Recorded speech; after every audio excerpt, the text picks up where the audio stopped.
నీతిమంతునికి కలుగు ఆపదలు అనేకములు, వాటన్నిటిలో నుండి యెహోవా వానిని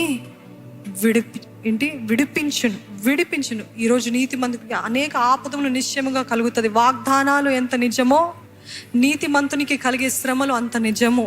దేవుని ఆశీర్వాదాలు ఎంత నిజమో, నీతిమంతునికి భక్తిపరులకి కలిగే శ్రమలు నిజము. కానీ దేవుడు వాటన్నిటిలో నుండి వారిని విడిపిస్తాడంట. I'm asking you, are you at a breaking point? You're saying that ఇంకా I have no more energy, నాకు ఇంకే మాత్రం ఓపిక లేదు, నేను నీరసిల్లిన పరిస్థితిలో ఉన్నాను. ఆత్మీయంగా, శారీరకంగా, మానసికంగా I'm at a breaking point అనే పరిస్థితిలో ఉన్నారా? If you have to run to somebody, run to Jesus. ఎవరి దగ్గరికైనా వెళ్ళి చెప్పుకుంటే బాగుండు. ఏసైతో చెప్పుకోండి, ఏసైతో పంచుకోండి. ఇంకా నాకు అవ్వదు అన్న పరిస్థితులు చెప్పండి. అదే యథార్థంగా నాకు అవ్వట్లేదు ఏసయ్యా, నాకు శక్తిని దయచేవా, నాకు బలము దయచేవా, నాకు ఓపికను దయచేవా, నాకు సహనం దయచేవా, నాకు ఇంకా నీ కృపను దయచేవా అని ఆయనను అడగండి. డోంట్ పుష్ గాడ్ అవే. దేవుని దూరం నెట్టడం కాదండి, ఎందుకంటే he is our only source. ఆయన ఒక్కడే మనకి ఆధారము. ఆయన కాకుండా ఇంకా మీరు ఎక్కడికి వెళ్ళినా ఇంకా ఎండిపోతారు, ఇంకా నీరసిల్లిపోతారు, ఇంకా చచ్చే పరిస్థితిలోకి నెట్టుతాడు అపవాది. No, if you have to run to Jesus. If you have to speak to somebody, speak to God. ఇట్లాంటి పరిస్థితుల్లో, ఈ బ్రేకింగ్ పాయింట్లో అనేక మందికి ఉండే ప్రశ్న, నేను దేవుని దగ్గరికి వెళ్ళలేను కాబట్టి నేను మరలా లోకానికి. You can either go to God or you can go away from God. What do you choose? ఏది ఎన్నుకుంటారండి? చాలా మంది నాస్తికులు అవటానికి కారణం ఏంటిదంటే, ఆ బ్రేకింగ్ పాయింట్కి వచ్చినప్పుడు వారు దేవుని దగ్గరికి రావటం ఆపేసి దేవునికి దూరంగా వెళ్ళిన వారు ఉన్నారు. I'm asking you can either go to God or you can go away from God. I'm telling you, అనుభవపూర్వకంగా చెప్తున్నానండి.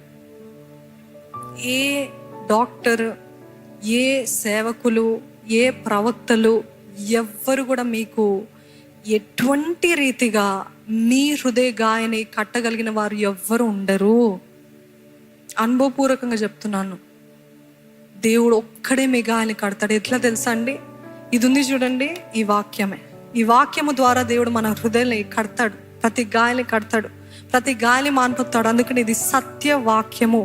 ఈ సత్యము మనం అందుకని అడిగాను ఇందాక, మీరు ఎరుగుతున్నారా దేవుడు మిమ్మల్ని ప్రేమిస్తున్నాడని? మీరు ఎరుగుతున్నారా?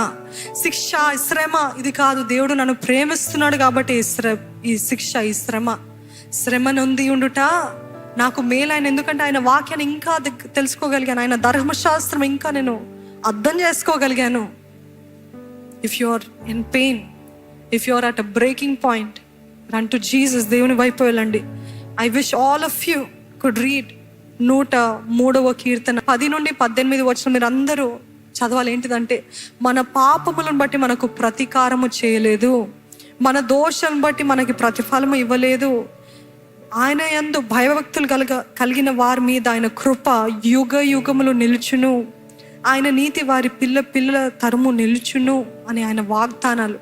If you are at a breaking point, I suggest you to read Psalm 103, Psalm 73, Psalm 77, 119వ కీర్తన. ఇవన్నీ చదవండి. దేవుడు మీతోటి నిశ్చయంగా మాట్లాడతాడండి. మరలా మీకు మీ నోట స్తుతినిస్తాడు. If you have to say something to God, tell it. దేవునితో చెప్పుకోండి, దేవునితో మాట్లాడండి. ఆయన ఎప్పుడు కూడా మిమ్మల్ని త్రోసివేసే దేవుడు కాదండి. ఎప్పుడు కూడా మిమ్మల్ని త్రోసివేసే దేవుడు కాదు. ఎవ్వరు చూపించలేనంత ప్రేమ ఆయన మీ ఎడల చూపించే దేవుడు. ఉన్న పాటున నీ సన్నిధికి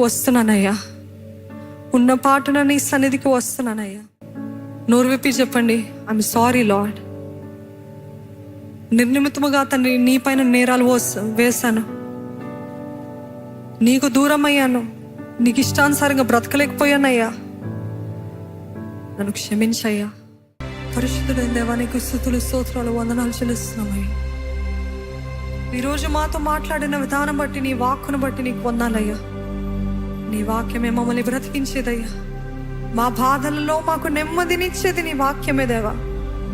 ఈరోజు నీ శ్రేష్టమైన వాక్కును బట్టి, నీ హృదయం ఎంత అతి సున్నితమైనదో, ఎంత మెత్తనైనదో, ఎంత ప్రేమమయుడో, ఎంత దయాళుడువో, ఎంత దీర్ఘశాంతం కలిగిన దేవుడువో